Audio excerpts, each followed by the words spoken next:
থেকে 75,000 টাকায় এই 2026 সালে এসে একটা ইউজড আইফোন কিনবেন? দাঁড়ান, এই আইফোন 15 প্রোতে এমন কিছু দারুণ দিক রয়েছে, তার পাশাপাশি এমন কিছু সমস্যা রয়েছে যা না জানলে কিন্তু অবশ্যই আপনি ঠকবেন। এই বাজেটে আবার নাকি অ্যান্ড্রয়েড অনেকে গিয়ে আবার অনেকে বলছে 15 প্রোই সেরা। আসল সত্যটা কি? আজকের ভিডিওতে স্পেক সাইডে রেখে একদম রেগুলার রিয়েল লাইফ এক্সপিরিয়েন্স থেকে শেয়ার করবো আপনাদের সাথে সেটাই। সো ডেফিনেটলি এই বাজেটে একটা আইফোন কেনার চিন্তা ভাবনা থাকলে ভিডিও শেষ পর্যন্ত সাথেই থাকতে হবে। তাছাড়া ভিডিও শেষে এই আইফোন 15 প্রো কিনতে হলে আপনাকে ভিজিট করতে হবে টেকজোতে, যাদের শপ রয়েছে যমুনা ফিউচার পার্কে।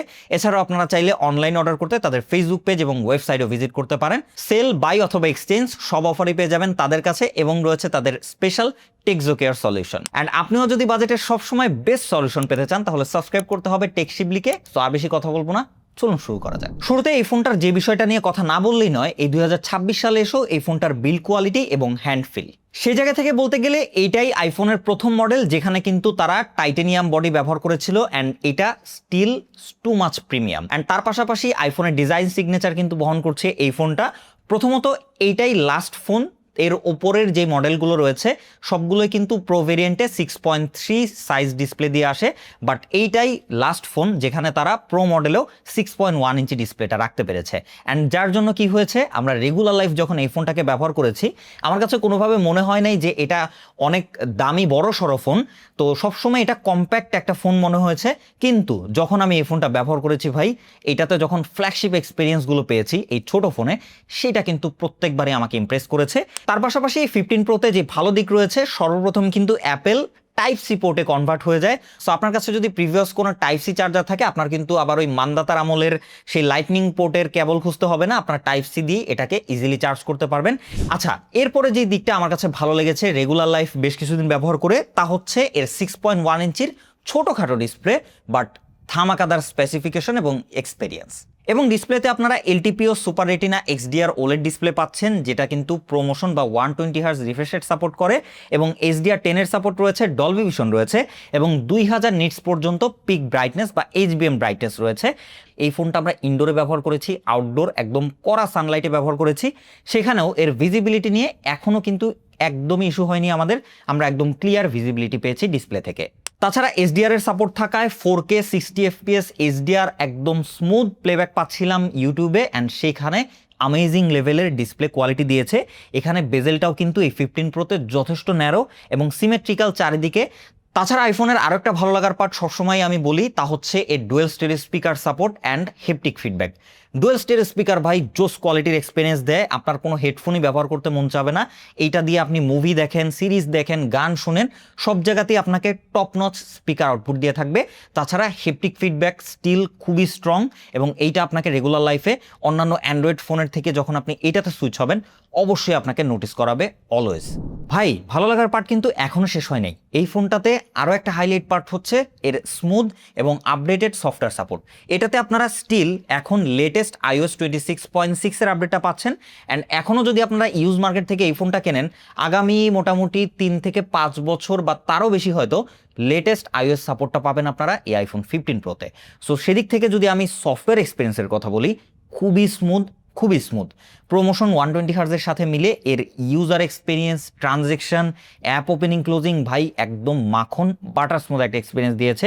রেগুলার লাইফে আপনি যত মাল্টিটাস্কিং করেন না কেন, যত হেভি অ্যাপ্লিকেশন ব্যবহার করেন না কেন, বা যত প্রেশারেই এই ছোট্ট ফোনটাকে দেন না কেন, আপনাকে এমন ফিল করাবে যে ভাই ছোট মরিচে ঝাল বেশি, এটা প্রত্যেকটা সেগমেন্টে আপনি ফিল করতে পারবেন এটাকে ব্যবহার করলে। তবে এখানে একটা জিনিস অ্যান্ড্রয়েডের থেকে পিছিয়ে যাবে, তা হচ্ছে এআই এর সাপোর্ট। এখনকার লেটেস্ট ফোনগুলোতে কিন্তু প্রচুর পরিমাণে এআই দিয়ে আসে, যেটার হয়তো অনেকটাই ঘাটতি রয়েছে এই আইফোনে। আচ্ছা, ভালো লাগার দিক আরও একটা রয়েছে, এবং তার পাশাপাশি ওইটার আবার খারাপ দিকও রয়েছে, চলুন সেটা নিয়ে কথা বলি। অ্যান্ড তা হচ্ছে এর পারফরমেন্স সেগমেন্ট। এই ফোনটাতে ব্যবহার করা হয়েছে অ্যাপেলের A17 Pro 3 ন্যানোমিটার আর্কিটেকচারে বিল্ড করা একটা bionic chipset with 6 core of GPU. So এই দুইটার কম্বিনেশনে ভাই এইটাকে একদম তুখল লেভেলের একটা ফ্ল্যাগশিপ পারফরমেন্স সেন্ট্রিক ফোন বানিয়েছে। তবে ভাই এটার একটা ডিসঅ্যাপয়েন্টেড দিকও রয়েছে, তা হচ্ছে প্রেশার দিলেই অতিরিক্ত হট হয়ে যায়। সো এইটা হচ্ছে এই টাইটানিয়াম বডির আরও একটা খারাপ দিক, অ্যান্ড যেটা কিন্তু ভাই অ্যাপেল খুব একটা ভালো মতো অপটিমাইজ করতে পারে নাই, যেটা আমরা স্যামসাংয়ের ফ্ল্যাগশিপ ফোনগুলোতে দেখেছি। তারা যেই টাইটানিয়াম বডিটা দেওয়ার পরও হিটটাকে ম্যানেজমেন্ট করতে পেরেছে, যেটা কিন্তু এই আইফোন 15 প্রো, 15 প্রো ম্যাক্স বা 16 প্রো, 16 প্রো ম্যাক্স অতটা করতে পারে নাই। সো যার জন্যই হয়তো 17 Pro Max-এ গিয়ে তারা আবার ব্যাকডেটে শিফট হচ্ছে। সো এই জিনিসটা আমরা এই ফোনটাতে খুব ভালো মতো লক্ষ্য করেছি। আমরা এটাতে হেভি প্রেশার দিলে হোক সেটা আমরা ভিডিও করছি, ক্যামেরা ব্যবহার করছি বা হেভি গেম খেলছি, তখনই কিন্তু ভাই এটা প্রচুর পরিমাণে হিট জেনারেট করে অ্যান্ড এটাকে আমি এক্সেসিভ হিটই বলবো। তবে সেক্ষেত্রে যে আবার পারফরমেন্স অনেকটা ড্রপ করে তা কিন্তু না। এইটা আপনাকে স্টিল একদম ফ্ল্যাগশিপ একটা পারফরমেন্স আউটপুট দিবে। এটা দিয়ে আপনি রেগুলার লাইফ ইউজ থেকে শুরু করে গেমিংয়ের কথা আসলেও আপনারা এটা দিয়ে মোটামুটি সব গেমই 120 FPS এ খেলতে পারবেন, যেগুলোর সাপোর্ট রয়েছে বা এই ফোনের সাথে মার্জ হয়ে 120 FPS সাপোর্ট দেয়। পাবজি খেলেন আপনারা বা ম্যাড আউট 2-র মতো হাই গ্রাফিক্সের গেমগুলো খেলেন, এগুলো আপনাকে ইজিলি বেশ স্মুথ একটা এক্সপিরিয়েন্স দিবে। তবে ওই যে বললাম ওভারহিটিং, এটা আপনার পিছু কখনোই ছাড়বে না। ফাইনালি লোগোটার পরে যেই কারণে পোলাপাইন আইফোন কিনতে চায়, that is camera segment, and এটার রেয়ারে রয়েছে আপনাকে সন্তুষ্ট করার মতো পারফেক্ট 3টা লেন্স, যেখানে মেন সেন্সর হিসেবে রয়েছে 48 মেগাপিক্সেলের একটা সেন্সর অ্যান্ড রয়েছে 12 মেগাপিক্সেলের 3x optical telephoto lens and রয়েছে 12 মেগাপিক্সেলের একটা আলট্রা ওয়াইড লেন্স, অ্যান্ড এর ফ্রন্টেও ব্যবহার করা হয়েছে একটা 12 মেগাপিক্সেলের ফ্রন্ট ক্যামেরা, যেটা আমরা রিয়েল লাইফে অ্যাকচুয়ালি পেয়েছি। যে কোনো লাইটিং কন্ডিশনে আমরা খুবই শার্প ডিটেল পিকচার আউটপুট পেয়েছি, যেটা হোক লো লাইট বা হোক ডে লাইট। যদি হাই এক্সপোজার থাকে সেখানেও আমরা এক্সপোজার ব্যালেন্স অ্যামেজিং পেয়েছি, ডায়নামিক রেঞ্জ একদম এক্সিলেন্ট, তাছাড়া ডিটেইল এবং ওভারঅল কালার ব্যালেন্স যদি বলি খুবই ন্যাচারাল কালার আউটপুট দেয়, ন্যাচারাল স্কিন টোন দেয়। আপনারা হিউম্যান পিকচারের কথা বলেন অথবা আশেপাশের ইনভায়রনমেন্ট পিকচারের কথা বলেন, ছবিগুলো দেখলে আপনারা একদম ক্লিয়ারলি বুঝতে পারবেন। তাছাড়া আলট্রাওয়াইডের কথাও যদি বলি এবং 3x টেলিফটোর কথা যদি বলি, বিশেষ করে অ্যামেজিং ডিটেল আউটপুট দিতে পারে এবং এইখানে অপটিক্যাল জুম হওয়ার কারণে একদম লসলেস পিকচার আউটপুট পাবেন, যার জন্য আপনারা একই সাথে কিন্তু 3টা ফোকাল লেন্থ কাভার করতে পারছেন। সো আপনি অ্যাজ এ ক্যামেরা সেন্ট্রিক বা ক্যামেরা হিসাব করেও এই ফোনটাকে কিনলে কোনোভাবেই ডিসঅ্যাপয়েন্ট হবেন না, একদম ফ্ল্যাগশিপ এক্সপিরিয়েন্সই দিবে। তবে এখানে একটা বিষয় রয়েছে যে আপনারা যে ফ্ল্যাগশিপ অ্যান্ড্রয়েডগুলো দেখতে পারি ওইগুলোতে অনেক লং জুম যে ক্যামেরাগুলো দিয়ে থাকে, বাট এটাতে আপনারা হয়তো 100x বা 150x জুম পাচ্ছেন না, তবে অ্যাকচুয়ালি যা পাচ্ছেন টোটালি কাজের পাচ্ছেন। এর বাইরে আমরা ফ্রন্ট ক্যামেরা থেকেও সিমিলার এক্সপিরিয়েন্স পেয়েছি। Skin tone as it is output দেয়, অন্যান্য অ্যান্ড্রয়েড ফোনগুলোর মতো মেকআপ টেকআপ মেরে স্মুথ করে না খুব একটা, সেখানে খুবই ভালো detail skin tone as it is থাকে। তাছাড়া sharp exposure balance dynamic range সব কিছুই কিন্তু একেবারেই ফ্ল্যাগশিপ লেভেলের এই বাজেট হিসেবে যদি আমরা চিন্তা করি। যদিও আইফোনের আমি যদি পোর্ট্রেট এই মুহূর্তে অ্যান্ড্রয়েডের সাথে তুলনা করি এই বাজেটের, তাহলে কিন্তু ভাই অ্যান্ড্রয়েডের যেসব ভিভোর ফোনগুলো রয়েছে বা অন্যান্য ফোনগুলো রয়েছে ওগুলো ইজিলি বেটার আউটপুট দেয়। তবে অ্যাজ এ আইফোন যদি আমি কম্পেয়ার করি তাহলে কিন্তু এটা যথেষ্টই ভালো এক্সপিরিয়েন্স আপনাকে দিবে, সেখানেও ডিটেল শার্পিং যথেষ্ট ভালো। এজ ডিটেকশনে গিয়ে হয়তো অ্যান্ড্রয়েডের সাথে পেরে উঠবে না, তবে অ্যাজ এ আইফোন হিসেবে এটাও যথেষ্ট ভালো লেভেলেরই আপনারা পাবেন। এবং ব্যাকগ্রাউন্ড সেপারেশন ব্যাকগ্রাউন্ড ব্লার খুবই ভালো পাওয়া যায়, একেবারে একটা ডিএসএলআর টাইপের আউটপুট আপনারা পাবেন এই আইফোন 15 প্রো থেকে।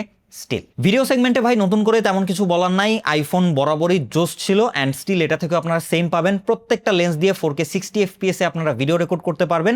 সিনেমাটিক মোডে কিন্তু আপনারা এখানে 4K 30 FPS এ ভিডিও রেকর্ড করতে পারবেন, জোস আউটপুট দিয়ে থাকবে। আপনারা ব্যাকগ্রাউন্ড ব্লার বা এজ ডিটেকশন খুবই ভালো পাবেন এবং ডিটেলও বেশ ভালো পাবেন।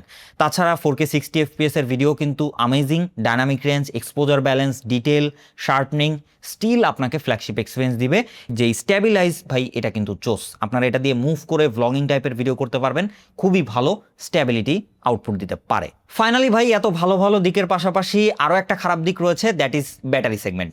এই ফোনটা কম্প্যাক্ট হওয়ার জন্য আপনাকে এইখানেই সব থেকে বড় স্যাক্রিফাইসটা করতে হবে, যেখানে আপনারা পেয়ে যাচ্ছেন মাত্র 3274 মিলিঅ্যাম্পিয়ারের ব্যাটারি। অ্যান্ড আমরা 85 অ্যাজ এ স্ট্যান্ডার্ড ধরে যদি বলি, সেক্ষেত্রে আপনারা সর্বোচ্চ রেগুলার ক্যাজুয়াল নর্মাল ইউজ করেন তাহলে 5 ঘন্টা ক্রস করতে পারবেন।